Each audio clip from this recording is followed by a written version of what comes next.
Muy buenas tardes a todos. Bienvenidos nuevamente a nuestra directa y debo confesarles que hoy estoy realmente muy feliz, aunque evidentemente es un día en el que vamos a conocer de primera mano las emociones y las frustraciones también que vivió toda una generación matizada por un hecho que cambió la historia de Cuba y del exilio. Me refiero a que estamos cumpliendo por estos días 40 años de la crisis migratoria más grande, no solamente que ha vivido Cuba, sino una de las más grandes del mundo en un menor plazo de tiempo. Me refiero a la crisis del Mariel. Hoy vamos a estar conversando con varias personas muy especiales para nosotros, que vamos a tratar de transmitirle, sobre todo a las nuevas generaciones, un acercamiento a todo lo que significó este hecho, a la vigencia que tiene y cómo a partir de ese momento se empiezan a producir muchos cambios al interior de Cuba, también, como les decía, en el exilio, especialmente en Miami, matizado por estigmas, realidades, pero evidentemente no existió nadie, ni dentro ni fuera, que pudiera estar completamente ajeno a el significado mismo de 125,000 cubanos trasladándose en una caravana de barcos en un maratón oceánico que duró 6 meses desde el puerto del Mariel hacia Miami. ¿Cómo se vivió esto en ese momento? ¿Qué pasó durante todos estos años con los diferentes tipos de marielitos, como todavía algunas personas le llaman? ¿Qué ha pasado con los estigmas? Ahí vinieron poetas, intelectuales, excelentes trabajadores y excelentes cubanos, también un por ciento pues de delincuentes, de personas con enfermedades mentales, que el régimen pues obligaba a las familias a traer un número de estas personas para poder sacar a sus seres queridos de dentro de Cuba. Hablaremos también pues de los hechos que propiciaron o que dieron inicio a esta crisis, la toma de la Embajada del Perú, 2 años antes la apertura a los primeros vuelos llamados comunitarios, que marcaron el inicio del cambio de paradigma informativo, o sea, la primera vez que la familia cubana podía ver en carne y hueso y conversar con personas que hacían su misma profesión o sus mismos trabajos en Estados Unidos y poder empezar a tener una referencia de progreso, de éxito, de bienestar. Y muchas personas dicen que este fue pues el inicio de una etapa ideológicamente distinta dentro de Cuba, o sea, de que se le cayera la venda de los ojos a una buena cantidad de cubanos. Yo sin más les presento a nuestros invitados del día de hoy, personas que representan en sí mismos un orgullo para todos los que somos cubanos. Nos sentimos realmente congratulados de tener, compartir nuestra sangre y nuestra cultura con personas como nuestros invitados de hoy. Así que bueno, le doy la bienvenida a, en primer lugar, mi amigo Frank, que ha sido el puente también para conectarnos con tantos buenos cubanos. Tenemos por acá a Paquito de Rivera, un aprendiz de música ahí, que improvisa a veces ahí con la trompeta y eso. Y tenemos también a Mike Porcel, que bueno, yo había escuchado el nombre, pero profundicé mucho más en su historia. A partir de hace unos días atrás hubo cierta polémica con las declaraciones de Silvio Rodríguez y ahí me puse a indagar y como persona de los 30 años averigüé todo un capítulo de nuestra historia que me sonaba lejano y ahora pues me siento conectado con eso profundamente porque tiene que ver mucho con lo que yo también he vivido, porque la represión ha cambiado de estilo, pero ojo, sigue llevando un hilo y sigue siendo represión. Entonces, bueno, les doy la bienvenida a esta tarde. Tenemos 1,324 personas conectadas en vivo. Nos ven desde todas partes del mundo. El público de este canal, en más de un 80%, son jóvenes de 25 a 35 años, cubanos de dentro y de fuera de Cuba. Y por eso para mí es tan especial que podamos hacer hoy este puente de experiencia con ustedes para vivir a través de sus recuerdos, de sus memorias, el significado del Mariel para los cubanos. Entonces me gustaría darle la palabra a Frank y que nos introduzca al tema. Bueno, gracias, Eliezer. Saludos a ti y a todos los miembros de Somos Más, a la audiencia en general y a mis amigos de la Fundación Federalismo y Libertad. En nombre de Federalismo y Libertad, una vez más le damos las gracias a ti y a tu equipo de Somos Más en permitirnos esta colaboración. Yo tuve la suerte de salir de Cuba en 1980 y a modo de introducción les voy a hacer un breve repaso de mi memoria, ya que todos queremos escuchar, por supuesto, a Paquito y a Mike, que tienen unas audiencias tan importantes como la de ellos. Yo creo que el castrismo ha sido magistral en el uso de la propaganda, de la divulgación de las famosas fake news, y sobre todo en la manipulación semántica, que esto es clave, muy típico de la Alemania nazi y de gobiernos similares, cuando ellos hacen un relato, y en el relato del Mariel ellos tuvieron además a Hollywood a su favor, donde apoyaba todas estas falacias que ellos quisieron divulgar. A principios de los 80, bueno, como tú bien dijiste, estaba todo aquello de la comunidad que había regresado por primera vez hace un par de años.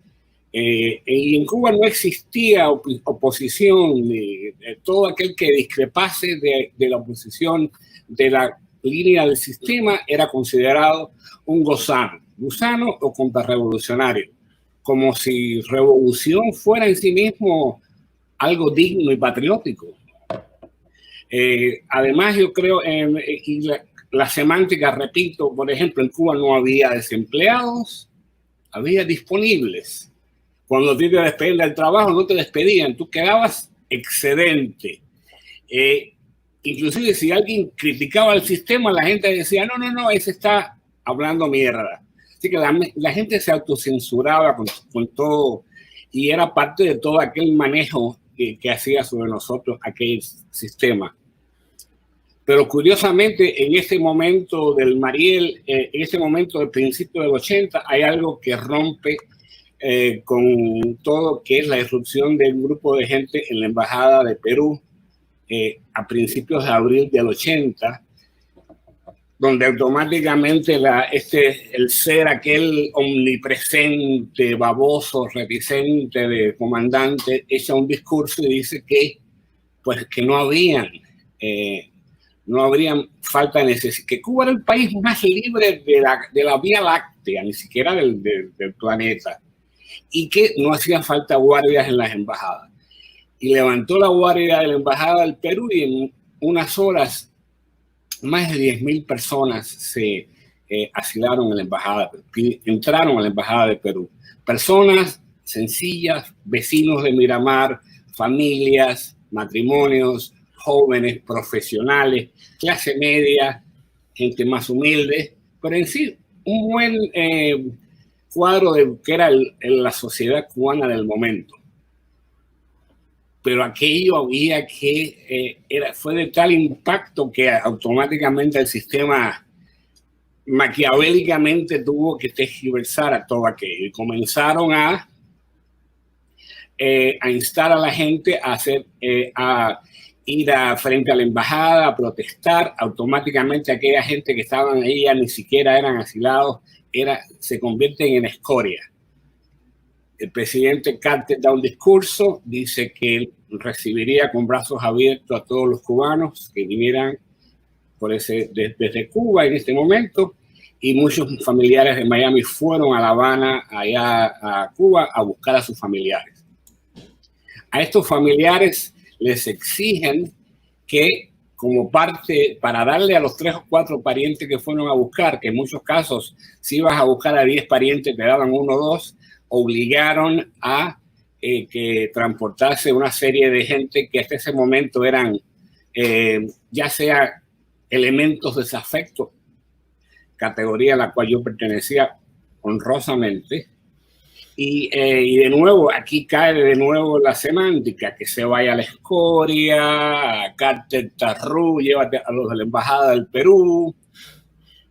Y poco a poco empezamos aquellos barcos empiezan a llenarlo de gente, el sistema, para desvirtuar un poco y para atacar la imagen del cubano en el exilio, decide sacar de las cárceles a gente que estaba en cárceles, en hospitales psiquiátricos, inclusive iban a las cárceles y decían, a ver, ¿quién está aquí por cuál delito? ¿Político? No. Delitos comunes, perfecto, ustedes van para el Mariel. Y así llegamos a Estados Unidos, 125,000 personas entre lo que fue abril y octubre de 1980. Frank, ¿de qué psiquiátrico te sacaron a ti? Bueno, en mi caso, yo curiosamente me habían expulsado de la universidad y estaba dando clases en un instituto superior y yo no estaba en esa categoría y no calificaba. Yo, gracias a un amigo, Alfredo Cancelo, diré su nombre, que me consiguió un certificado que garantizaba que yo estaba loco, y gracias a ese certificado de loco pude conseguir el permiso para salir de Cuba. Cosa que le agradezco, cada día de mi vida agradezco haber podido salir de aquella cárcel, porque todos aquellos sueños, aquellas cosas que siempre quise ser, jamás, ni pude estudiar lo que quise, ni escuchar la música que quería, y aquellos como nosotros que escuchábamos a los Led Zeppelin y a los Beatles, o nos íbamos un lunes a Johnny Dream a escuchar a Paquito, que muchas veces me coló allí, eso era considerado elemento desafecto. Y esta clasificación me ayudó mucho cuando fui a reunir ya condiciones para ser apto que me permitiesen irme de Cuba. Y finalmente, en abril, 19 de mayo del 80, llegué a Estados Unidos y eventualmente me llevó como una década deshacerme de todas aquellas ideas y conceptos y preceptos que había aprendido en el sistema aquel que trata de forjar a este hombre nuevo o de deformar a este ser humano que finalmente termina en Estados Unidos. Y eventualmente, poco a poco, fui logrando cosas y avanzando en la vida. Hoy, mirando retrospectivamente, soy el individuo que siempre quise ser y que en Cuba nunca lo pude ser. Es un individuo que defiende la libertad individual, la economía de mercado, la propiedad privada y un gobierno pequeño. Eso en Cuba, defenderlo es ser enemigo del sistema. Y gracias a Dios pude salir de Cuba, vivir aquí, ser libre, votar, opinar, discrepar sin que me cueste el trabajo. Así que nada, sin más, lo mejor que hable Paquito y cuente su memoria de el momento que él estaba, cómo fue que él lo afectó este periodo y los demás invitados. Yo te agradezco muchísimo, Fran, y además fíjate si eres libre que te pones esas gafas. Vaya, para que no haya casualidad. Es que uno de mis íconos era Elton John y sé que tenía como 40 pares de gafas. Yo tengo 37. Estamos ahí pegados. Bueno, yo quisiera, aquí tengo un par de materialitos de 30 segundos para ponernos en contexto y vamos entonces con Paquito y Mike a continuar la conversación. Gracias, Fran. Perfecto, gracias. Bueno, miren a ver qué les parece estos regalos que les traigo aquí.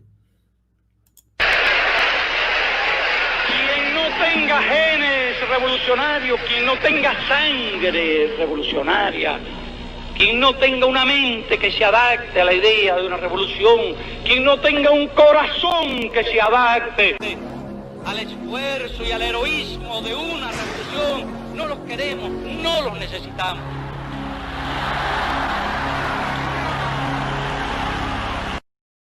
En los últimos meses se venía produciendo un incremento de las salidas ilegales. Los individuos secuestraban embarcaciones, se llevaban a los tripulantes como rehenes muchas veces, entonces eran recibidos en la Florida como héroes, como disidentes, como patriotas, etc. Y se lo advertimos reiteradamente por los canales diplomáticos, se lo advertimos también públicamente, porque de eso hablamos precisamente el 8 de marzo. Y es que la obra de una revolución y la construcción del socialismo es tarea de hombres y mujeres absolutamente libres y absolutamente voluntarios.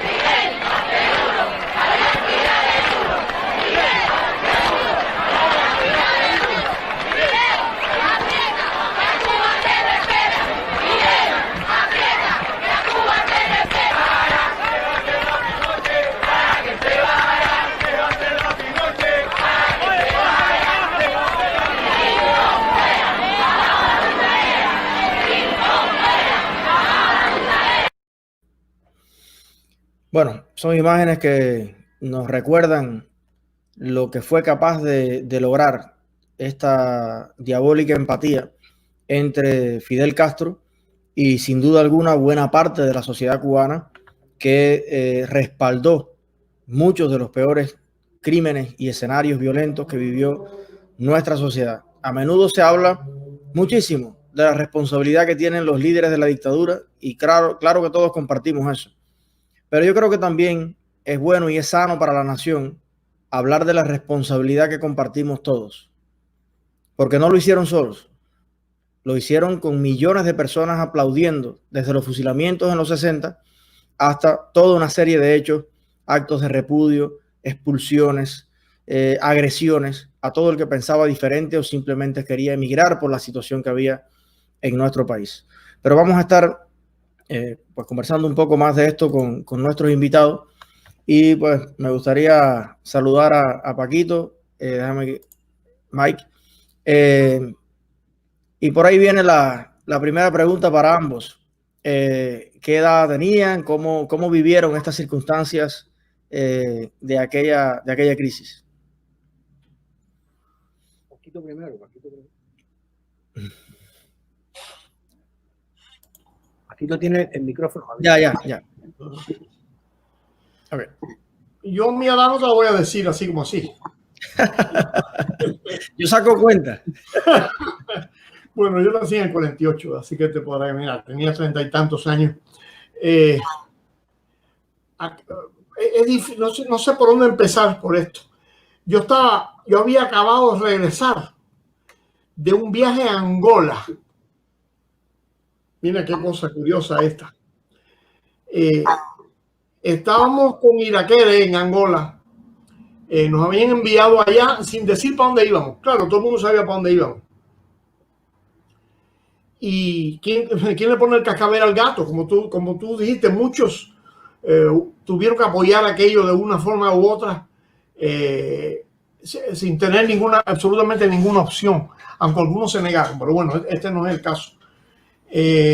Acababa de regresar de un sitio que no existe, porque se supone que en esos discursos del comandante en jefe, él decía que no había tropas en África y nosotros estamos tocando las tropas ahí. Tú, qué cosa más curiosa es. Pero bueno, habíamos regresado y yo estaba en Varadero porque Felipe Dulzaides ¿te acuerdas? Felipe Dulzaides, el pianista que tenía un grupo llamado Los Armónicos. Me había conseguido una habitación en Varadero en el Hotel Caguama. Si yo tocaba con él por las noches en el club. Yo, ¿cómo no? Y fui para allá. Y estaba tocando en el club del Caguama con el quinteto de Felipe Dulzaides cuando llego a mi cuarto de madrugada y me llama mi amigo Alberto Romeo, el fotógrafo, el hotelista también. Oye, ¿tú no sabes lo que está pasando aquí? Digo, no, yo estoy en Varadero ahora. Y fíjate cómo está la cosa aquí, que hay un letrero a la entrada ahí de la península de Icaco, que se llama, ¿no? A la entrada hay un anuncio que dice, estamos con Cuba. Porque esto no tiene nada que ver con Cuba aquí, esto es otro mundo. yo no quiero saber nada de aquello allí. Yo estoy feliz aquí con mi mujer y mi hijo. Me dijo, tú tienes que venir para acá porque tú nunca has visto nada como esto. Digo que nunca he visto nada como eso. Desde hace 20 años que estoy viendo eso, Alberto. Dice, no. Tienes que ver a la gente caminando en grupos enormes por la calle 70 hacia abajo de Buenavista, hacia la embajada del Perú, con cartelones que dicen abajo Fidel, vámonos de aquí. Esto es una cosa increíble. Digo, Alberto, eso no puede ser. Eso no se ha visto en 20 años. ¿Cómo que el letrero dice? Sí, la gente está gritando y se están metiendo a la embajada del Perú. Bueno, aquello era una cosa insólita. Fue una cosa insólita. Y le dijo mi mujer, que era una arquitecta, Eneida Pérez, oye, vamos para La Habana porque está pasando esto y esto y esto y esto. Y efectivamente así fue. Cuando llegamos, vimos aquella, yo viví en Marianao, vimos aquellas hordas, por llamarle de alguna forma, aquellos ejércitos desarmados de gente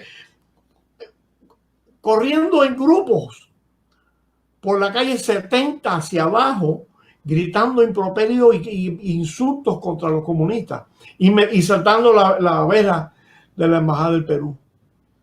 Aquello fue un espectáculo tremendo, porque fue el primer grito de libertad que yo había visto públicamente en 20 años de comunismo. La primera vez que habíamos visto a la gente gritando contra el pueblo, al pueblo gritando contra la dictadura.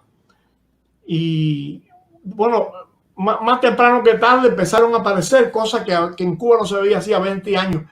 Palos de golf. Empezaron a aparecer palos de golf. Los cubanos algunos no habían visto jamás un palo de golf, porque se supone que habían cerrado todos los country clubs y un palo de golf y una pelota de golf los cubanos no habían visto nunca eso. Pero los palos no eran para jugar golf precisamente, era para golpear a las personas que trataban de meterse en la embajada del Perú o que gritaban contra el gobierno. Fue un espectáculo horrible, un espectáculo tremendo. El que dieron allí fue una cosa tan deprimente lo que sucedió en la embajada del Perú.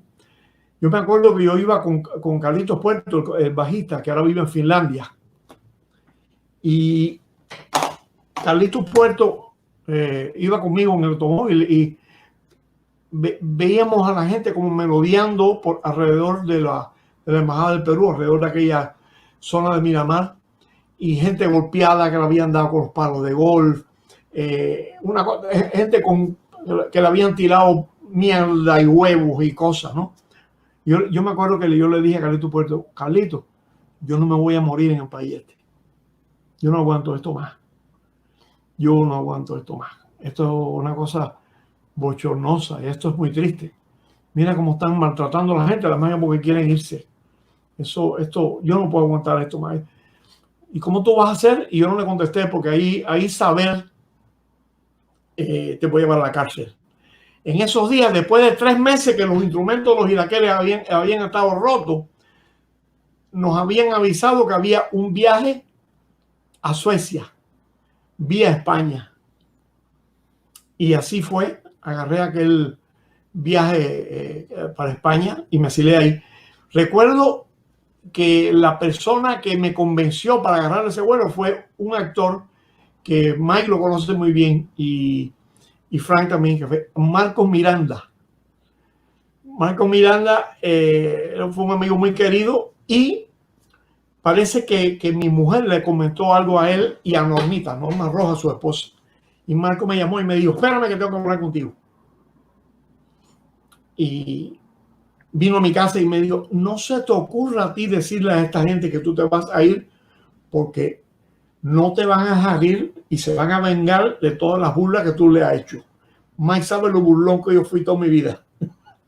Y digo, esa burlita que tú le has hecho a los comunistas durante todos estos años y que te lo han aguantado porque tú eres quien tú eres y te ha caído simpático una cuanta gente aquí, te las van a cobrar.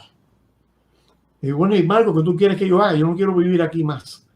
Y digo, mira, tú te subes en ese vuelo que va a salir mañana para España y tú te vas para allá y tú te quedas allá. Digo, mi mujer y mi hijo, esto lo veremos después.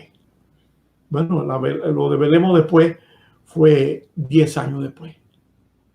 perdí mi esposa, perdí mi matrimonio y la niñez de mi hijo. Y desde allá me enteré lo que las cosas que le habían hecho a Mike Purcell y los horrores que le hicieron a toda la demás gente. Quizás no, seguro si me hubiera quedado, me hubiera pasado algo peor que lo que le hicieron Mike. Porque Mike no le hizo ninguna burlita a ellos. Si a Mike le hicieron aquello sin hacerle la burlita, dime tú que le tiré esta trompetilla a aquella gente allí. Pero bueno, así son las cosas. Todo en la vida tiene un precio. Y el precio mío fueron 10 años separados de mi esposa y de mi hijo. Pero, ¿sabes una cosa? Si lo tuviera que volver a hacer, lo haría de nuevo. Porque la libertad tiene un precio y vale la pena pagarlo, la verdad. Gracias, Paquito. Mike. Me pasa como a Paquito, no sé por dónde empezar. Se empezó a rumorar por La Habana durante los días de la Embajada del Perú, que yo me había metido en la Embajada del Perú, que me había asilado en la Embajada del Perú. Y los compañeros del movimiento de la Nueva Trova, Silvio Rodríguez y todo, Pablo Milanés y todos ellos estaban muy preocupados de que eso fuera verdad. Me fueron a buscar a la casa y se dieron cuenta de que no, que yo estaba en casa de mi padre, en ese caso, cuando me fueron a buscar. Me llevaron en un carro de la seguridad del Estado, me llevaron a una habitación que tenían abajo en el hotel Capri, creo que era el Capri, en La Habana. Y entonces ahí empezó todo un interrogatorio de que, bueno, pero nos han dicho de que tú pensabas meterte. Bueno, yo le dije, no, yo no estoy aquí. Si la mejor prueba de que yo no me he metido es que estoy frente a ti. Y entonces se quedó todo así. Después me fui a mi casa, mi esposa los insultó porque mi esposa se montó en el carro y fue con nosotros a aquel interrogatorio. Ellos aluden, todavía dicen que si yo hubiera sido sincero con ellos, no hubiera habido ningún tipo de represalia, por decirlo así, conmigo. Paquito y tú, Eliezer, todo el que vivió en Cuba sabe que, en primer lugar, yo no tengo que pedirle permiso a nadie para irme de Cuba. En segundo lugar, todo el mundo sabe que todos ellos eran oficiales de la seguridad.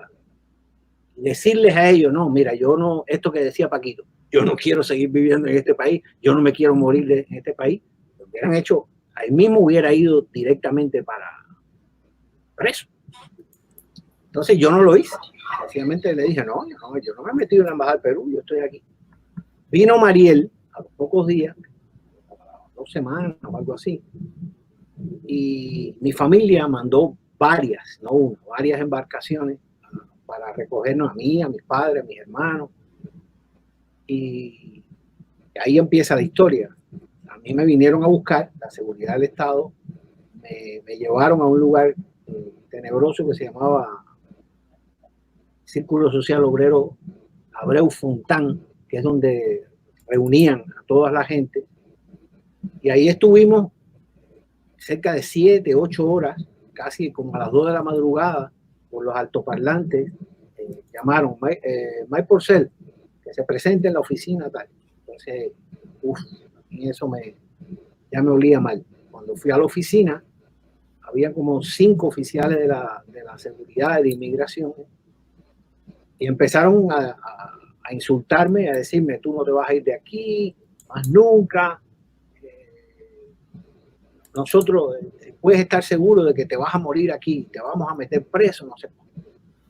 Salí de ahí, le dije a mi esposa, bueno, dicen que no nos podemos ir, ni ustedes, ni yo, ni nadie. Salimos del Mariel, cosas extrañas, porque no sé, digo, del Abreu Fontán, nunca llegué a Mariel. Del Abreu Fontán no se podía salir. Y sin embargo, mi esposa salió, llamó por teléfono y volvió a entrar. Esas cosas que pasan en la vida, de que se filtró, se pasó, en fin. Y al final nos fuimos del Abreu Fontán. Me cuentan que casi yéndonos nosotros, llegó todo un grupo de la Trova a buscar y a hacer un acto de repudio ahí mismo frente al Abreu Fontán. Ya no estaba yo en el Abreu Fontán, yo fui a casa de mis padres. Y ahí fue donde yo recibí los famosos actos de repudio de los que se hablan, que duraron una semana, en los cuales participó la Nueva Trova, Silvio Rodríguez, Pablo Milanés, Vicente Feliu, el Grupo Moncada, Pirulo, todo un montón de ex compañeros de aquella época. Y en uno de los momentos en que estaban queriendo derribar a patadas la puerta delantera de la casa de mis padres, que ahí donde estábamos, no pudieron y se fueron por la puerta trasera y trataron de hacer lo mismo. La suerte es que las puertas de casa de mis padres abrían contrario, entonces hacían resistencia y no pudieron derribarla. Quizá impotentes o a lo mejor lo tenían planeado, echaron por debajo de la puerta un papel que yo conservé hasta hoy. Salió en el famoso documental ese que estos muchachos hicieron sobre mí, Sueños al Pairo, y que Silvio Rodríguez se encargó de decir por años que era una carta apócrifa. Sé que después Tony Pinelli, en un programa de televisión aquí, aclaró de que el redactor de la carta había sido Alberto Falla, de Moncada. O sea, la carta nunca fue apócrifa y tenemos el nombre de quien la redactó. Y metieron esa carta por debajo de la puerta. La carta no tiene desperdicio. Ahora no vamos a hablar de la carta porque sería exhaustivo empezar a hablar de eso, pero entre otras cosas decía al final, vete, cosa que no me dejaron hacer, pero bueno, decía vete, pero nuestro odio te seguirá a donde quiera que vayas. Cuando yo llegué a España, yo sentí que ese odio me seguía para España. Tuve muchos encuentros ¿sabes? Todos sabemos el enamoramiento de todos estos personajes en España, el Teddy Bautista, de la SGAE y toda esta gente. Toda esta gente le hicieron todo el juego a Silvio para que yo en España no pudiera encontrar un espacio, decirlo así. Al final, Mike, me gustaría el micrófono para preguntarte, y te lo pongo de nuevo porque me hace un poco de eco. Estábamos viendo a un Fidel confiado que decía que la revolución era una obra de hombres completamente libres. Sin embargo, cuando se abre esta rendija, una brecha, están dando asilo en la Embajada del Perú, se llena aquello de que ya no cabe una persona más, están en el techo, están en todas partes. Luego por el Mariel 125.000 cubanos. ¿Tú crees que Fidel y Raúl y la gente que estaba al frente de aquel oprobio estaban confundidos hasta ese momento? ¿Pensaban que tenían realmente el compromiso, la lealtad, el deseo del pueblo de construir su proyecto? ¿O crees que ellos simulaban esa confianza? O sea, ¿cuál era el vínculo real que había de la gente con esas ideas tan extremistas? Bueno, sabemos que Fidel era un arrogante.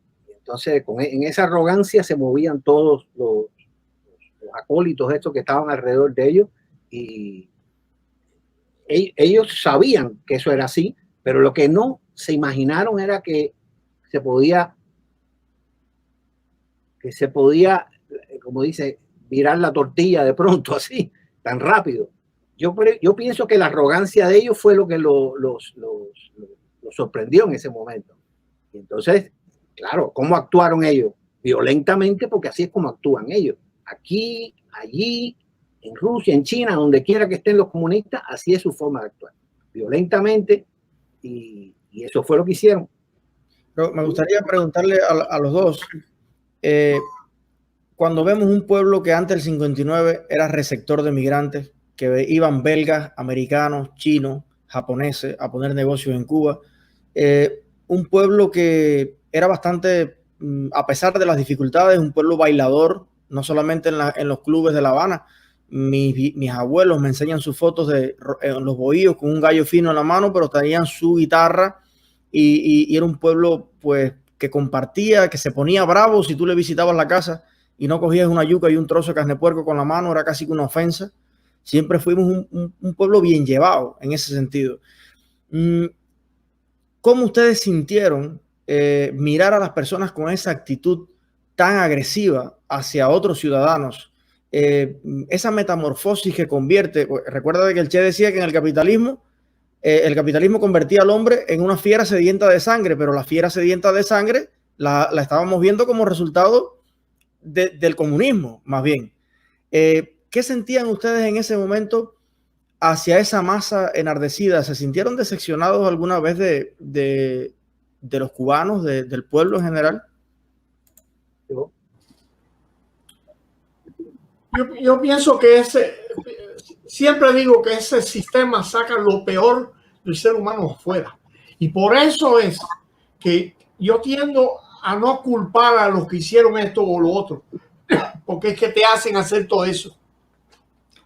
Claro, hay gente que es más propensa a descomponerse y a hacer cosas incorrectas. Hay gente que son más maleables que otros, por ponerlo de alguna forma. Pero es que el sistema te lleva a eso. Yo no sentí ninguna decepción. Lo fueron formando durante 20 años que tuve ahí. Y tú 30, Mike, ¿verdad?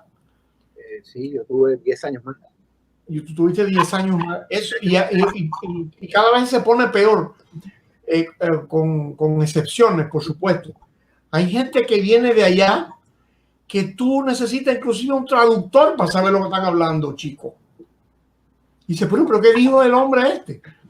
A veces a mí me da la tremenda pena, la tristeza de que a mí a veces me preguntan, ¿tú no extrañas a tu país? Yo le digo, mira, yo extraño mi país tanto como extraño a mi abuelo. Mi abuelo Lino, que era un hombre encantador, fue en Mambí cuando tenía 13 años, 12 o 13 años. Y yo extraño muchísimo a mi abuelo Lino. Pero yo estoy seguro que si yo voy a la tumba de mi abuelo Lino y la abro, allá abajo no está Lino. Hay otra cosa que no tiene nada que ver con mi abuelo Lino. Y eso es lo mismo que está pasando con el pueblo de Cuba. Ya ni siquiera se llaman Eustaquio, Juan, Yolanda y María.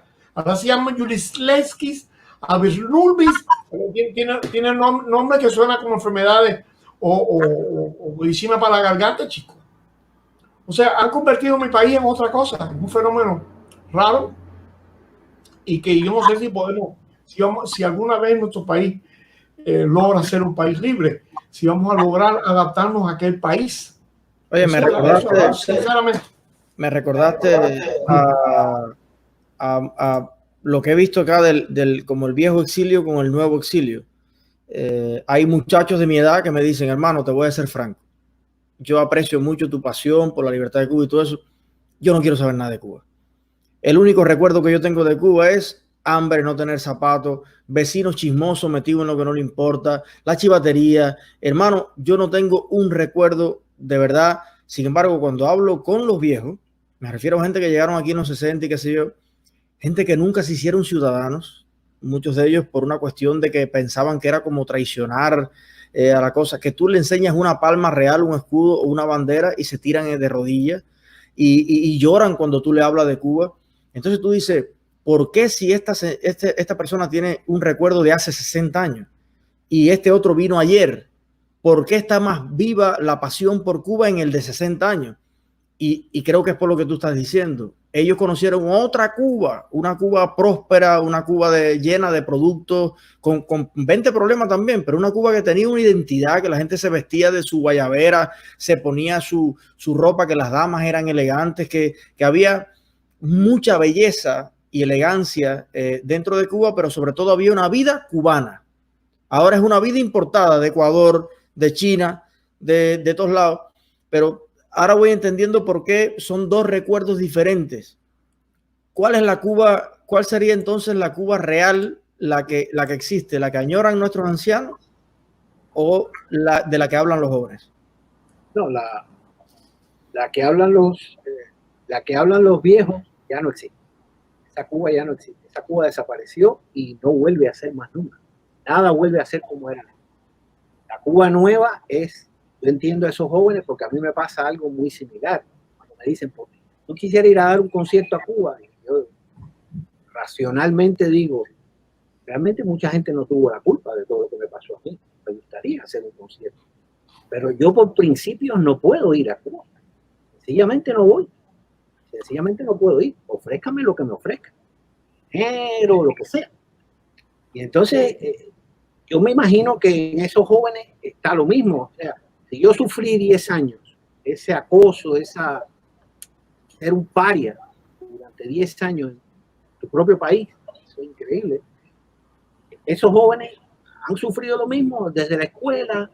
Cuando deciden irse, ya es para siempre. Ya ellos dejaron atrás toda esa pesadilla que tuvieron. Entonces, yo creo que la de los viejos ya, la Cuba de los viejos ya no existe. Paquito. Mira, hay un escritor que es vecino mío que yo lo quiero mucho, nos hemos hecho amigos entrañables, está Enrique del Risco, el autor de Turcos en la Niebla, un tipo fenomenal. Y él es un humorista, además de ser un gran escritor, es un humorista nato. Y una vez estaba comentando con él hace poco, antes de comenzar esta pandemia horrible. Ahí vamos muy a menudo a su casa a comer unos frijoles negros que él hace tremendo. Y yo comenté, había un grupo de gente y estaban comentando sobre la gente que se va de Cuba y el que se queda, bla, bla, bla. Y yo dije una frase, dije, mira chico, tú tienes que entender que es muy difícil irse del país de uno. Y Enrico soltó el cucharón y me dijo, no. Eso es porque tú no estabas allá en el año 95, ¿oíste? Porque entonces sí te iba a ser muy fácil irte, no de quedarte, lo que te iba a ser difícil ahí. Y es cierto, dice Enrico, que es como le llamamos a él, que cuando él le da nostalgia, que nunca le da, dice que no le da eso nunca, que cuando él le da la nostalgia y si no está la mujer, los hijos en su casa, él lo que hace es que saca todo lo que hay en el refrigerador y lo desconecta. Desconecta el radio, apaga todas las luces, se sienta en la oscuridad. Dice que al cabo de los 15 minutos se le quita la nostalgia. Entonces dice, ¿cómo voy a tener nostalgia de uno? No puedo oír lo que yo quiero en el radio, me quitan la corriente, no tengo frijoles negros, ni blancos, ni nada. Lo único que hay al refrigerador le dicen el coco, porque lo único que hay es agua adentro. Así que es toda una contradicción. Y te voy a decir por qué. Muchos de esos chicos que vienen ahora, ¿no? Yuris Lexis y Vistoslavis, que llegan ahora diciendo que son perseguidos políticos, que me estaban haciendo esto y que me hicieron esto otro. Al año y un día están de regreso allí otra vez. Vaya, es un sitio de locos. Han convertido a nuestro país en un país esquizofrénico, totalmente neurótico, donde los perseguidos políticos regresan a llevarle dinero a los persiguieron. El hombre nuevo es un género social que ellos construyeron, del cual ya no se pueden librar. Y es terrible, es una cosa horrenda. Y ese es el hombre nuevo.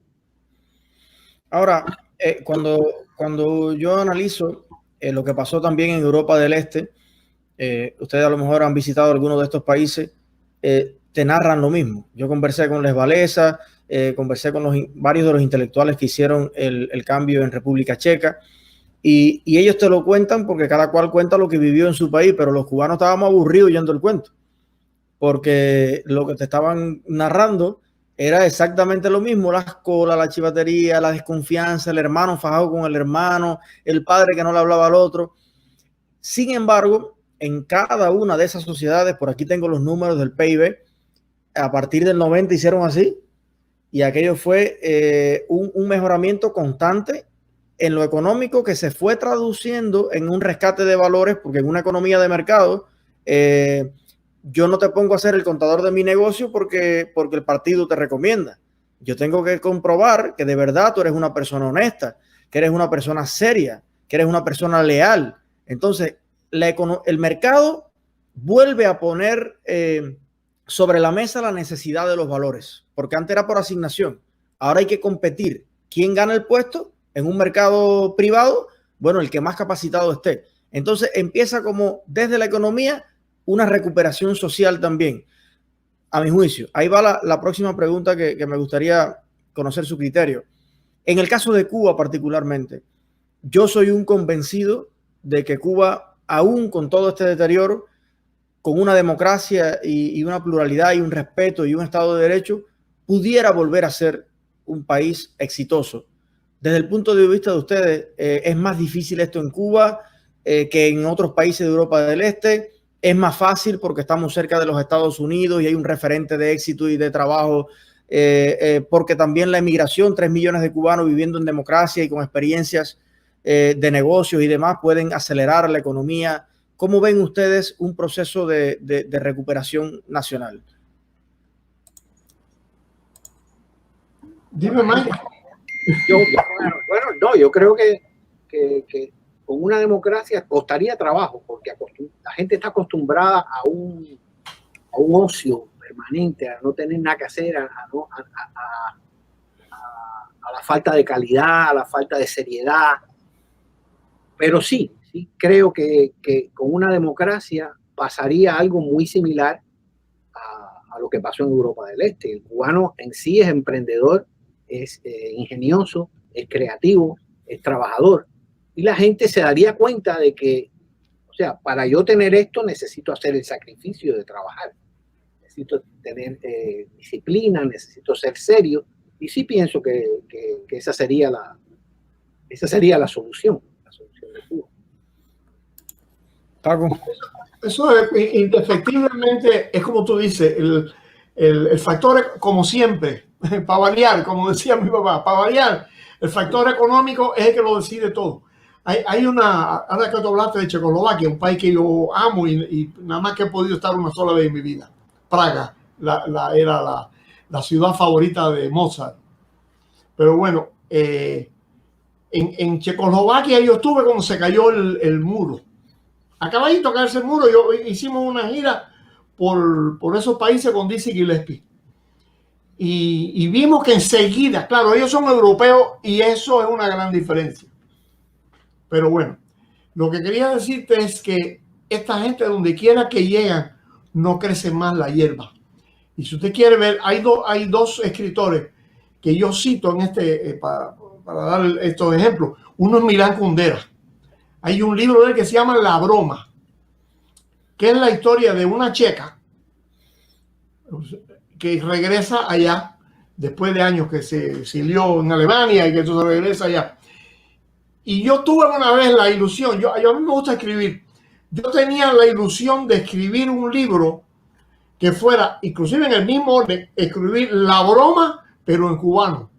O sea, con los mismos diálogos, las mismas, pero claro, en vez de ir qué sé yo, al restaurante checo, era un restaurante cubano, no sé qué, porque era exactamente lo mismo, exactamente las mismas cosas.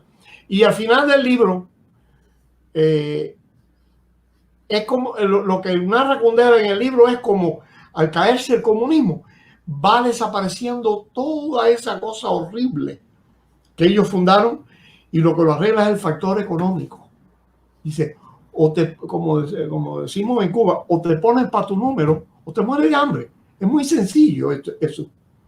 Empieza a florecer que hay que echar a andar la economía, pero no porque tú eres bueno ni eres comprensivo, sino porque te vas a morir de hambre y no vas a poder tener un carro y no vas a poder poner una corbata de seda.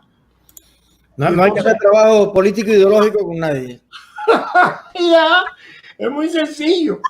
Y hablando, como somos músicos, lo que ha sucedido con la música de jazz en todos los países, eso está descrito en un libro que se llama Red and Hot, el saga del jazz en la Unión Soviética. Y el libro de se llama Frederick Starr. Y ahí él narra cómo todas aquellas cosas que nos pasaron a nosotros, cuando nos cerraron los cabarets, cuando se llevaron las vitolas, mataron la música popular, cuando se llevaron las vitolas de los bares. Pues la música popular la mantenían las vitolas esas, Ñigo Membiela, Orlando Vallejo, Pacho Alonso, Benny Moré. Al llevarse todo eso, el radio lo único que ponía música popular cubana. Mataron eso.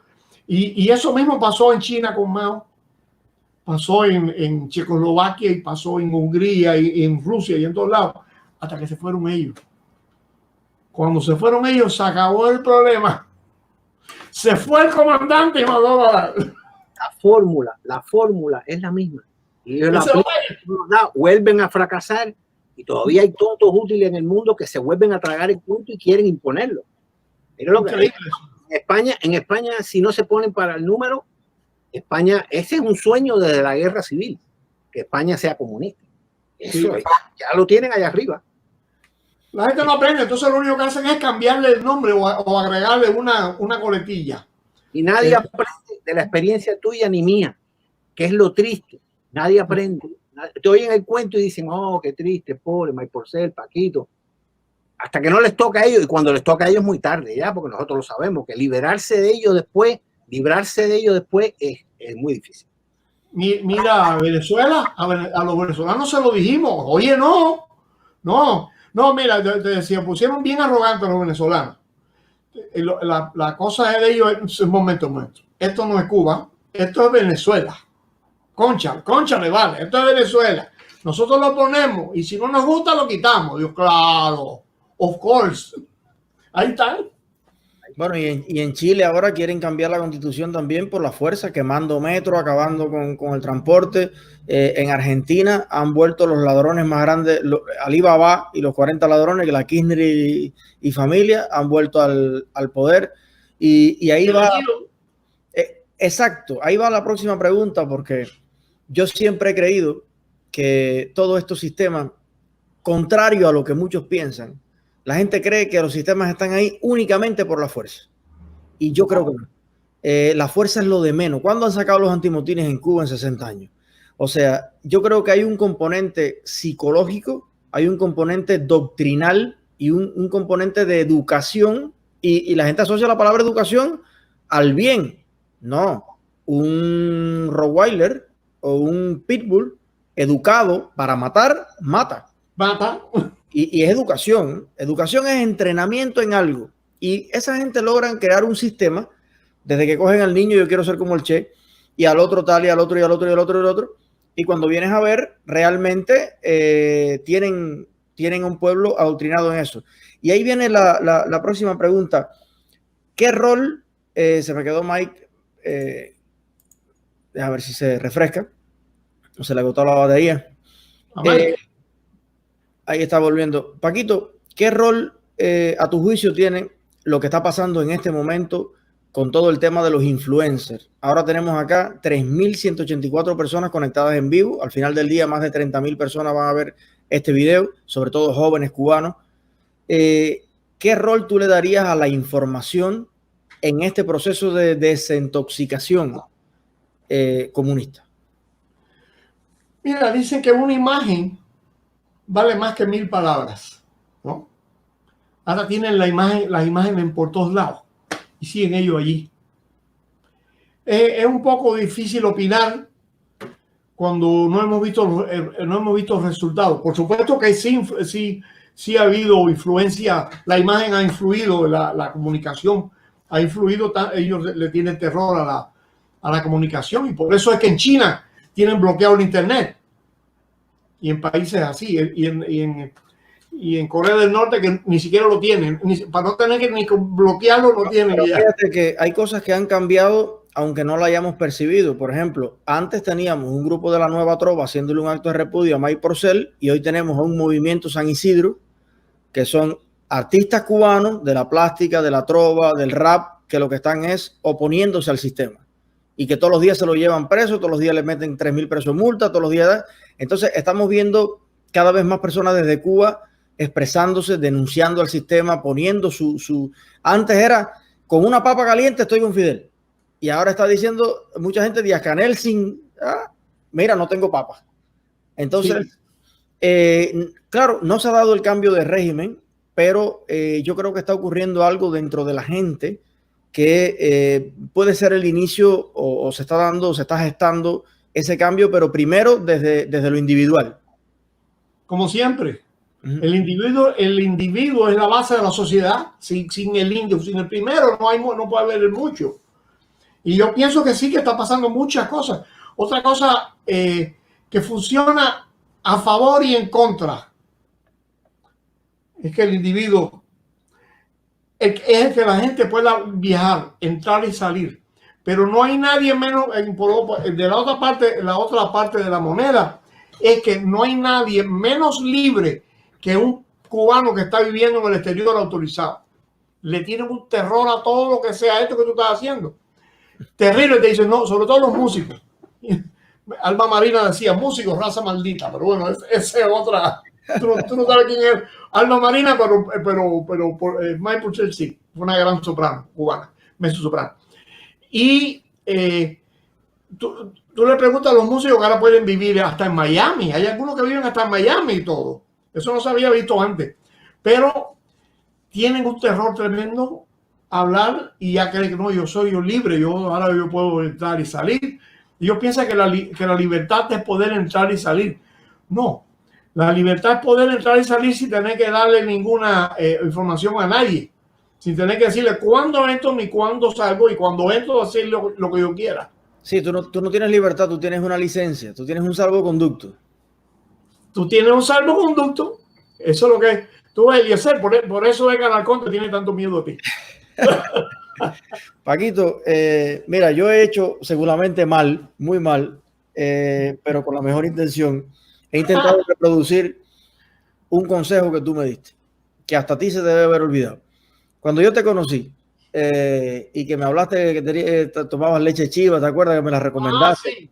Que eran mejor por muchas razones. Me hiciste un cuento que a mí nunca se me ha olvidado y yo lo llevo a todas partes. Y fue cuando tú me estabas explicando la diferencia entre amateur y profesional. Y tú me dijiste, tú puedes llegar hasta este punto autodidacta. Yo, autodidacta, soy un loco en mi contexto, qué sé yo, pero para jugar en las grandes ligas y para lograr hacer ya saltar a lo superior, hay que estudiar, hay que prepararse. Y me hiciste una historia de que te pasó con, no sé si fuiste al Reino Unido o con la reina no sé qué, o una historia, algo así a tocar, y que habías tenido que aprender a leer la música o algo así. Pero la esencia era, básicamente, que la vida es un proceso de superación constante y de aprendizaje, y llega un momento en que no puedes pensar que tú eres el bambán y que todo está ahí, sino que tienes de verdad, no puedes llegar a ser campeón olímpico si no te metes días y horas y madrugadas estudiando. Hay 3.311 personas, eminentemente jóvenes cubanos escuchando, y a veces yo pienso que la dictadura hizo un daño que va más allá de las fronteras de la isla. Aquí vemos, yo trabajé con un señor que me decía, yo con cubanos no trabajo más. ¿Tú ves este diente que me falta aquí? ¿Y tú ves esta cicatriz que tengo aquí? Esto fue por decirle a un camionero que por ahí no cabía el camión. Se bajó el camión y me cayó a trancazo. Y yo con los cubanos no quiero saber. Entonces, si tuvieras ahora mismo a estos 3.000 jóvenes delante de ti y te pidieran un consejo de vida, ¿qué nos pudieras aconsejar? No solo para el éxito nacional, ¿no? Y la nación para mí va más allá de la frontera. La nación para mí es cultura, es tradición, es esencia, es amor, y es lo que nos une a los cubanos. ¿Qué consejo nos puedes dar a las nuevas generaciones de cubanos para construir una nación más exitosa en el futuro? Tú sabes que hay una cosa que yo aprendí, tuve la suerte de aprender desde niño con mi padre, que es la puntualidad. A mí me han contado gente que va a los festivales de jazz de allá, algunos de los músicos que conozco. Dice, oye, chico, resulta que el concierto era a las 8 y a las 9 no estaban los instrumentos. Y entonces el bajo apareció a las 9:30 y el de la batería no se sabe dónde estaba. Y entonces, ¿pero qué? ¿Pero el transporte? Dice, no, porque es que había tenido que ir a comprar el yogur a no sé dónde. Yo pienso que la disciplina y la puntualidad es muy importante. Eso se llama profesionalidad, profesionalismo. Hacer las cosas profesionalmente. Y hay muchos factores que llevan al éxito, ¿no? O que deben llevarte al éxito. Una es la puntualidad. Y en la otra es la honestidad absoluta y el respeto absoluto a las leyes, pero a las leyes que protegen a la gente, no las leyes que han inventado ellos. Ahí me debe estar llamando Trump, supongo yo. Pues yo pienso que, y otra cosa es la fe, yo pienso que ese es un país que ha probado tener una población que ha tenido éxito en todos lados, menos en nuestro propio país. Tiene que ser por algo. Yo he viajado el mundo entero, de eso vivo. Bueno, ahora no sé si lo voy a poder hacer más, pero bueno. Donde quiera que ha habido una comunidad cubana ha tenido éxito. Debido a una serie de factores, disciplina. La disciplina y la puntualidad, todo eso lo aprenden a la buena o a la mala. Y aquí estamos hablando de nuevo de un factor económico. A la segunda vez que tú llegas tarde, llaman a otro. Sí. Pero yo pienso que vamos a tener éxito el día que podamos ser un pueblo libre, como lo fuimos antes. Ser un pueblo de éxito en todos lados y era un pueblo de éxito en su propio país. Esa es mi opinión modesta, ¿no? Gracias, hermano. Mike. Me fui del aire, se fue el internet. Sí. Ok, ya regresé. ¿Cuál era la pregunta exactamente? No, estábamos hablando de que hay un daño antropológico indiscutible que se ha hecho y estaba preguntando a Paquito qué pudiera decirle a las nuevas generaciones para tratar de desintoxicarnos de esos malos hábitos y de toda la conducta distorsionada que nos ha puesto el comunismo en la cabeza dentro y fuera de Cuba para ser como comunidad cubana más exitosos. Pues como coincido con Paquito, hay que reprogramarse y adaptarse a que la única posibilidad de progreso es a través de la disciplina, la seriedad, la puntualidad y toda una serie de cosas que allí desaparecieron, porque no vale la pena. Allí no vale la pena tener ni puntualidad, ni seriedad, ni nada. Entonces, pero si tú vives en otra sociedad o la sociedad cubana pasara a ese otro nuevo sistema ideológico, sistema de vida, sistema social, mejor dicho, sí, tienes que hacerlo para poder subsistir, para poder progresar. Me gustaría, para pasarle ahorita la palabra al público, que hay mucha gente que quiere entrar y dar su opinión sobre todo el tema del Mariel, e invitarlos a ustedes también a seguir conectados y seguir el debate. Finalizar un poco con una pregunta. En sus vidas, este proceso que vivieron en Cuba, ¿les sirvió luego para apuntalarse en todo lo que se sufrió para construir una nueva vida? O sea, la historia es, ¿esto fue un lastre o fue una inspiración para triunfar? Adelante, Mike, que tú viste fuera del aire un rato. Sí, gracias. No, yo en mi caso, yo traté de olvidar lo más posible toda esa lacra mental que te fueron metiendo en la cabeza. Y pienso que fue muy importante en el caso, Paquito lo menciona, con su papá y su abuelo. La educación que tuviste en la casa fue muy importante. A mí también me enseñaron puntualidad, me enseñaron respeto, me enseñaron, no me lo enseñó el gobierno, me lo enseñó mi casa, padre. Y creo que eso fue lo que me ha servido para seguir en el mundo, para adaptarme sin problema ninguno. Bueno, a mí también, mi padre fue un saxofonista que me metió esta maravillosa profesión que es la música. Y en el caso mío, yo siempre, en el año 50 y tanto, mi padre vino a la casa con un disco de Benny Goodman que había grabado en vivo en Nueva York, en el Teatro Carnegie Hall. Y cuando dijo Carnegie Hall, yo entendí carne y frijol. Me dijo, no, Carnegie Hall. Entonces yo me enamoré. Y esa música es esa jazz, esa música de jazz. Yo siempre soñé con ser un músico en la ciudad de New York. Yo siempre quise vivir en la ciudad de New York. Y eso que no me gusta el frío, pero me encanta la ciudad de New York. Pero yo hubiera querido hacerlo de otra forma. Yo hubiera querido hacerlo en la forma que lo hicieron otros como Mario Bauzá, como lo hizo Desianá, que sí, muchos cubanos que vinieron hacia acá, Socarrás, el flautista, pero yo hubiera querido tener la oportunidad de tener un sitio para quedarme cuando, estando en La Habana. Y bueno, y el haber viajado me dio la oportunidad de ver que en otros, que citando a Kundera, la vida está en otra parte. Es un libro de Milán Kundera que también narra y que parece como si estuvieran hablando. Es Cuba con nieve, esos libros de Kundera. Pero pude ver que realmente la vida estaba en otra parte y que se podía hacer música en otro sitio y vivir dignamente, ¿no? Yo siempre que estudio la historia de los cubanos que más influyeron en nuestro proceso como nación, todos eran universales. O sea, poca gente ha podido hacer grandes cosas que no haya salido de Cuba. O sea, ¿creen ustedes que el haber tenido tanta emigración durante estos 60 años y tantas personas que lo mismo trabajan en la NASA, que en termonucleares alemanas, que en gobierno, en negocios importantísimos, la inmigración para ustedes pudiera ser un factor catalizador del éxito? ¿Es una riqueza de la nación?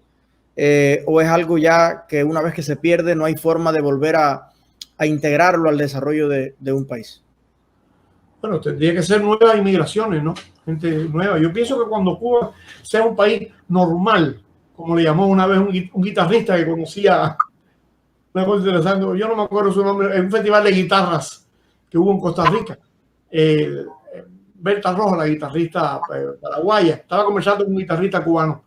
Y ella, oye, ¿y Cuba qué? Cuéntame. Y el tipo le contestó una cosa tan sencilla, dijo, yo lo único que aspiro es que Cuba sea un país normal.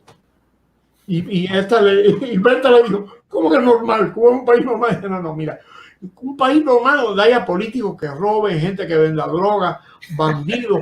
Un país normal, que no tenga que ser faro y guía de Latinoamérica y la luz que ilumina el mundo. Un país donde todos podemos hacer lo que queramos, siguiendo las leyes, ir, entrar y salir cuando queramos. Y yo pienso que sí, que la inmigración contribuye grandemente en contra de la opinión de algunas personas. La inmigración enriquece a cualquier país. Y eso fue en parte lo que hizo grande a Cuba también. La inmigración que había en Cuba antes de chinos, alemanes, la comunidad judía ahí era exitosa, tremendamente exitosa. Para variar, ¿no? Y bueno, gente de todos lados que iban a una isla tan maravillosa. Después eso se acabó, de eso desapareció gracias a ellos. Hicieron como un hormiguero que uno le deja caer una roca, que se fue todo el mundo. Con la única diferencia que en el hormiguero las hormigas regresan otra vez. Esos inmigrantes que se fueron no regresaron nunca más. Pero yo pienso que va a regresar el día que Cuba sea libre. Estoy totalmente de acuerdo. Y hay mucha gente preocupada con eso porque dice, bueno, van a regresar a quitarle la casita a no sé quién. No, para nada. ¿Quitarle qué? El marabuzal, los escombros. No. Es que ojalá los nietos de la Rechavala dijeran, oye, vamos a reconstruir la industria porque... Exacto. Creo que si así fuera, también tienen derecho a decir, esto fue mío. ¿Por qué me lo quitaron? Y esto fue mío. Y esa escuela, ¿por qué le hicieron eso a esa escuela y lo quitaron? Y votaron a todos los curas, votaron a... Eso, así que... El 90% de lo que es instalaciones productivas, eso es recuerdo. O sea, que ojalá la quisieran reconstruir. Pero por otro lado, estuve también estudiando las transiciones en Europa y hay muchas formas de indemnizar desarrollando. Claro. O sea, el valor de aquellas instalaciones en nuevas empresas productivas, excepciones de impuestos, millones de formas de retribuir y decir, oye, lo que hay que garantizar aquí es que nunca más vuelva a pasar lo que pasó y dar una garantía de siglos. Porque para yo construir algo y empeñar mi vida, eso tiene que servir para mis hijos y tiene que servir para mis nietos. Si no, no invierto tiempo en eso. Y yo creo que sí, que se puede hacer. Y por suerte, la mayor cantidad de exiliados de esa época que yo he conversado, contrario a lo que te dicen en Cuba, oye, son personas, compadre, con un nivel de apertura y de comprensión tremenda, que lo que más me ha asombrado a mí es que he conversado con personas que tienen 90 años y que fueron de esos que en Cuba habían levantado y que salieron y le quitaron el anillo en el aeropuerto. O sea, a mi madre le quitaron el anillo en el aeropuerto. Y te hablan increíblemente con más bondad que odio. Y te dicen como con una especie de dolor nacional, ¿no? Pero más por dolor de los que se quedaron que por lo que ellos perdieron. Fíjate qué nobleza también, ¿no? Pues, bueno, Paquito, Mike, para mí ha sido un placer enorme conversar unos minutos acá con ustedes. Tenemos 3.324 personas conectadas. Los comentarios, la gente está muy, muy feliz de conocer un poco más de la vida de ustedes. Y me gustaría básicamente también invitarlos a que nos cuenten dónde podemos seguir su música, comprar sus discos, pues seguir sus canales, o de qué manera podemos conectarnos más con su vida y con la obra de ustedes. Bueno, ahora todo a través del internet. Hasta los frijoles se comen por internet. Ahí está todo, la página web. Yo te sigo, Eliezer, a través del internet y a Mike también. Y si nos quieren seguir, pues por ahí estamos. Pero la música de Paquito de Rivera y sus discos, ¿dónde uno los puede consumir? Yo tengo el privilegio de tener algunos que tú me regalaste. Sí, que los traje desde Cuba y aquí los tengo. Todo eso está en Amazon. Todo eso lo consigue por Amazon. Todo eso está ahí. Sí. Y ahora una cosa que se llama Spotify también. Todo.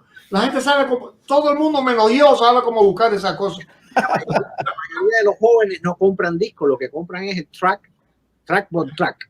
Ok, entonces en las plataformas Spotify, Pandora. Todo eso está ahí. Todo eso está ahí. Sobre todo Amazon. Yo todavía compro discos. A mí todavía me gusta poner los discos. Y se consigue por ahí. Les tengo envidia porque yo quisiera tener algunas canitas así como ustedes. Dicen que cuando uno le salen unas canitas que se convierte en un puro interesante. Un puro interesante. Dijo eso. Un puro un tabaco, chico. Así decía la profesora en el pre que yo trabajaba. A los profesores ya un poquito más así entraditos que tenían unas canitas y decían, oye, pero no, él está bien, tú sabes que es un puro interesante. Gracias, muchachos, por estar aquí esta tarde. Este canal es también su casa, su plataforma. Cualquier cosa que un día quieran anunciar o promocionar, cuenten con nosotros. Gracias. Gracias. Bueno, y mira, y averigua dónde compraste los espejuelos. No, eso, de verdad que esos espejuelos han sido te superaron, Frank. Con Paquito no se puede. ¿Qué va? Oye, Mike, tú y yo somos unos cheos. Vine preparado para. No, yo tengo otro para Mike. Mira, esos son para ti, Mike. Para nosotros. No, me quedé fuera. No improvise, Frank. Es una cosa seria esto, chicos. No, es un relajo. Gracias, Frank. Gracias. Gracias a todos. Placer. Cuídense mucho y pórtense todo lo mal que puedan. Dios te oiga.